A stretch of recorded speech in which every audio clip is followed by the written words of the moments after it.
Hello, friends. This is Dave Hurwitz, executive editor at ClassicsToday.com, here with Dave's Faves. And in this case, we're talking about Berlioz's Romeo and Juliet. Now, Romeo and Juliet is kind of a problematic piece of all of the big Berlioz works. I think it's a bit less popular than most of them. I mean, there's the Symphony Fantastique and Harold in Italy and the Damnation of Faust, and then, the Requiem and the other things. But, it's problematic. It's problematic because it's part symphony, part choral thing. And the orchestral parts are marvelous and are often performed separately in any combination. Normally, you've got basically there are three of them, right? There's the love scene, which is gorgeous, absolutely gorgeous, and which actually I think served as the inspiration for the slow movement of Dvorak's Second Symphony, which would be, if you don't know that work, check it out and compare them, and you'll see what I mean. But anyway, there's that, and then there's the ball at the Capulets, which is such a fun piece of dance music. Oh my God, it's marvelous. It's so Berlioz-y. I don't know how to describe it. With that bright rhythm and the intense orchestration and the succulent woodwinds and harp things. And oh my God, it's marvelous.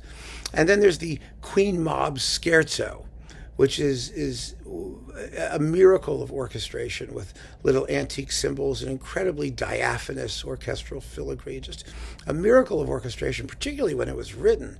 I mean, you're thinking like the 1840s and 50s, and it really is an astonishing piece of music. It really is. But then you've got all the choral business, because they tell the story. There's a chorus and there's a soloist, and they sing and they jump up and down, and then, of course, the real problem, the real kicker, the kiss of death for Romeo and Juliet is the happy ending.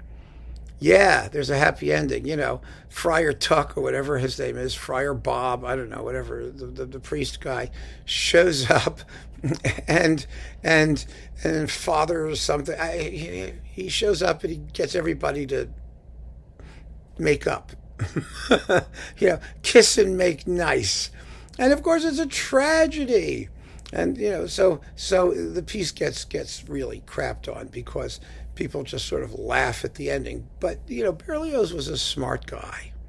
He was a really, really smart guy. His position was, I don't care what the ending is, it's got to be musically effective. And he was right, because after this big, long hour and 20 minutes of yelling and screaming and orchestral magic and whatnot, you don't want it to just pitter out, in misery. He wanted to send you home happy. So he gave it a happy ending with a big, rousing choral apotheosis at the end. It's quite different, for example, from like Prokofiev's ballet Romeo and Juliet, which sticks to Shakespeare and has the plot end the way it does in the actual play. But that's a little bit different. It really is. Most operas also do it that way because you've got people actually on stage, but this is just a concert work. And so I think Berlioz's musical scheme, taken in its totality, is extremely effective for what he does musically. And you can't be a Shakespeare snob about it. I mean, you just can't. I mean, that's not the point. The point is that a musical composition has to follow musical rules. And Berlioz was extremely conscious of that. He was a very great composer, and he had his pluses and minuses, as everybody did, but he had a terrific sense of timing and a great sense of the theater and the dramatic, even though he had such a checkered history with writing actual operas. But he really understood, for dramatic purposes, what you needed to do to bring home the bacon. And Romeo and Juliet brings home the bacon. Now, which performance are we talking about? Well, there are quite a few, and quite a few good ones. There really are. I do not really like the John Eliot Gardner ones, the do-it-yourself Romeo and Juliet, because you're buying a performance of a work of art. You're not buying a Heath kit. It's not like assemble your own refrigerator. Gardner liked to do these, I'm doing the original version, and it went through all these different, ramifications before he finally decided what order it goes in and what. And so he records all this stuff and then says, you make your own. Well, I don't want to do that. I think that's abdicating your artistic responsibility to present a unified conception of the work, a single unified conception of the work. So, I sort of rule him out. But there was Riccardo Muti's, which was very good in Philadelphia, and there was, Colin Davis did a million of them, including a really good late one in Vienna that nobody paid attention to. And so, it's not that there's a shortage of them, but people tend not to be satisfied with the piece. I mean, I'm just talking about as a critic reading other critics. It's one of those pieces that tends to make everyone get very persnickety. One of the soloists isn't great, or one of the, something isn't. I don't know. It's very strange. And I think, again, that comes from a certain, vague prejudice against the work itself, not so much against specific performances. Because when you have a bee in your bonnet about the piece of music, then it's very, very easy to talk about how unsatisfying various performances are, because they don't realize what you think the music should do, but it's not going to do because it's not what it's going to do anyway. You know what I mean? That's kind of what happens with Romeo and Juliet. But the performance I have chosen, which is my absolute fave, is this one. Seiji Ozawa and the Boston Symphony. Now, as you know, the Boston Symphony is a fabulous orchestra in French music. Ozawa is a really good conductor of French music. He's actually, for the most part, a very good Berlioz conductor, at least the bigger works. I mean, I think he does quite well.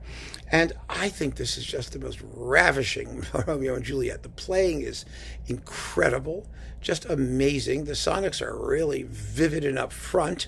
Some may think they're too upfront. I mean, you hear every single gossamer detail of the Queen Mab scherzo, but you could adjust your controls and deal with it. The singing is wonderful. The soloists are, let's see, who are they here? You got Julia Hamare, and Jean Dupuy, and José Van Damme, which is a great lineup of soloists. The chorus is the New England Conservatory Chorus.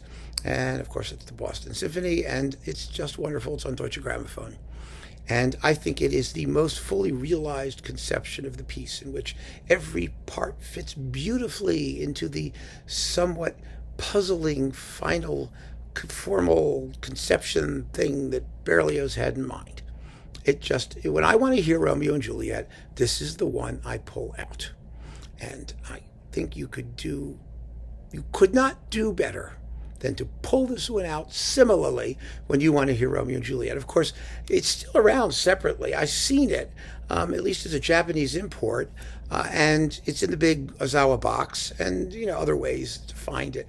Really, for years and years, when Deutsche Grammophon did Ozawa reissues, they ignored this. They did The Damnation of Faust 500 different ways, but they always ignored Romeo and Juliet, and I could never figure out why.